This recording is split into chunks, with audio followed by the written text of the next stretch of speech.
हमारे साथ बात करने के लिए समाजवादी पार्टी के राज्यसभा सांसद जावेद अली साहब हैं, जो कुंदर की विधानसभा सीट पर चुनाव प्रचार में जुटे हुए हैं। सर, मुख्यमंत्री योगी आदित्यनाथ लगातार समाजवादी पार्टी पर निशाना साध रहे हैं। आज उन्होंने कहा कि समाजवादी पार्टी जो है अपराधियों का प्रोडक्शन हाउस है और अखिलेश यादव उसके सीईओ हैं। क्या कहना चाहेंगे आप? ये इस तरीके की बातें अपने पद की मर्यादा को मद्देनज़र रखते हुए मुख्यमंत्री जी को नहीं करनी चाहिए। जहाँ तक मुख्यमंत्री जी का सवाल है, उप मुख्यमंत्री जी का सवाल है, पहली बार सत्ता में आते ही इन्होंने जो पहला काम किया था, तो इनके ऊपर जो मुकदमे थे जिनकी फहरिस्त बड़ी लंबी है, उन मुकदमों को दोनों सज्जनों ने वापस किया था। अखिलेश जी पर एक भी मुकदमा उनके एफिडेविट में दर्ज नहीं है। तो इस तरीके की बातें इनको नहीं करनी चाहिए और आसमान पर नहीं थूकना चाहिए, वो उनके ऊपर ही गिरेगा। क्या लगता है क्या आपको कि चुनावी माहौल है, इस वजह से मुख्यमंत्री योगी आदित्यनाथ बार बार इस तरह के बयान दे रहे हैं कि बटोगे तो कटोगे और जहां देखे सपाई वहां बिटिया घबराई? मैंने पहले भी कहा है कि मुख्यमंत्री जी इस बात को बखूबी जानते हैं कि समाजवादी पार्टी उनके लिए मुख्य चुनौती है और वो समाजवादी पार्टी के हाथ ही सत्ता से बेदखल होंगे। इसलिए वो समाजवादी पार्टी को बदनाम करने के लिए तरह तरह की बातें करते हैं। मुख्यमंत्री जी को ये पता होना चाहिए कि समाजवादी पार्टी में नहीं थे चिन्मयानंद जी, जो उनके मित्र हैं। समाजवादी पार्टी के विधायक नहीं थे कुलदीप सेंगर, जिन्होंने एक बेटी के साथ जिस प्रकार का व्यवहार किया पूरे देश को, दुनिया को पता है। तो चिन्मयानंद और कुलदीप सेंगर को संरक्षण देने वाले मुख्यमंत्री अखिलेश जी पर और सपाइयों पर अनर्गल आरोप लगाते हैं, ये तो किस बात का कोई औचित्य नहीं है। सर, उत्तर प्रदेश की जो उपचुनाव चल रहा है 9 सीटों पर, क्या लग रहा है समाजवादी पार्टी को और किस तरह का रेस्पॉन्स मिल रहा है इस बार? चुनाव से पहले 5 सीटों पर समाजवादी पार्टी के विधायक थे।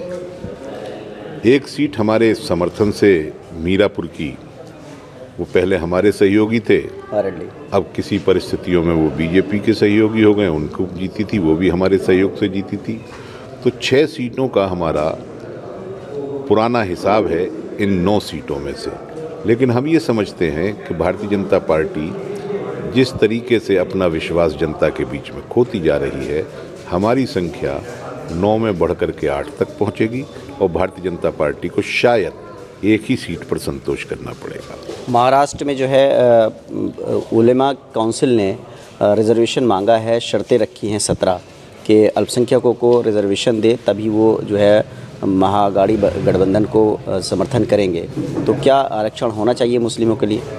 हर राजनीतिक दल का अधिकार है कि वो अपना मांग पत्र जनता के सामने पेश कर सकता है, आरक्षण के पक्ष में भी कर सकता है। बहुत से लोग आरक्षण के विरोध में भी दिन रात बयानबाजी करते हैं। तो ये तो डेमोक्रेसी के अंदर अपना पॉइंट ऑफ व्यू रखने का सबका अधिकार है। मैं समझता हूँ कि मुसलमानों के संबंध में सच्चर कमेटी की जो रिकमेंडेशन है, उनको जल्द से जल्द अमल में लाना चाहिए, तभी मुसलमानों की बेहतरी हो पाएगी। कल को अखिलेश यादव जी आ रहे हैं कुंदर की, क्या उम्मीद है, कितनी बड़ी तादाद में लोगों के आने की उम्मीद है? यहाँ पर जनसभा होने जा रही है।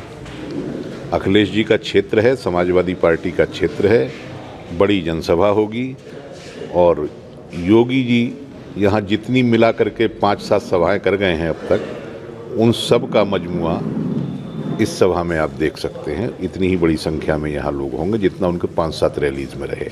प्रयागराज में जो कुंभ होने जा रहा है, उसके लिए जो अखिल भारतीय संत समाज की समिति है, उन्होंने मांग की है कि 50 किलोमीटर तक कोई भी गैर हिंदू को जो है ना दुकान दी जाए, ना उसका जो है प्रवेश होने दिया जाए। तो इस मांग को आप किस तरह से देख रहे हैं? कुंभ का मेला हज़ारों वर्षों से होता है, संत समाज भी हमारे देश में हज़ारों वर्षों से है, संतों की परंपराएं भी हज़ारों वर्षों से हैं। लेकिन कभी पहले तो मैंने किसी संत के मुंह से या कुंभ की आयोजन समिति की तरफ से ऐसा बयान नहीं सुना था। मैंने क्या, किसी ने भी नहीं सुना था।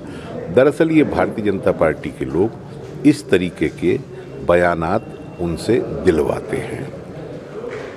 और मैं, चूँकि ये एक धार्मिक कृत्य है, उस पर बहुत कोई टीका टिप्पणी नहीं करना चाहता। भारत एक सद्भावना का देश है और यहाँ बहुधार्मिक देश हैं, बहुधार्मिक लोग रहते हैं, अलग अलग धर्मों को मानने वाले लोग रहते हैं।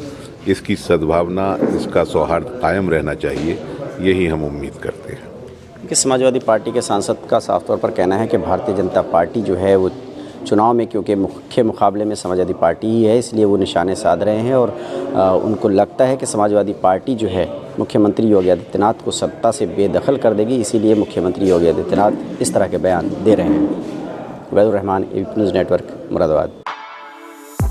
For exclusive and insightful videos, subscribe to our new channel ABP Live Premium.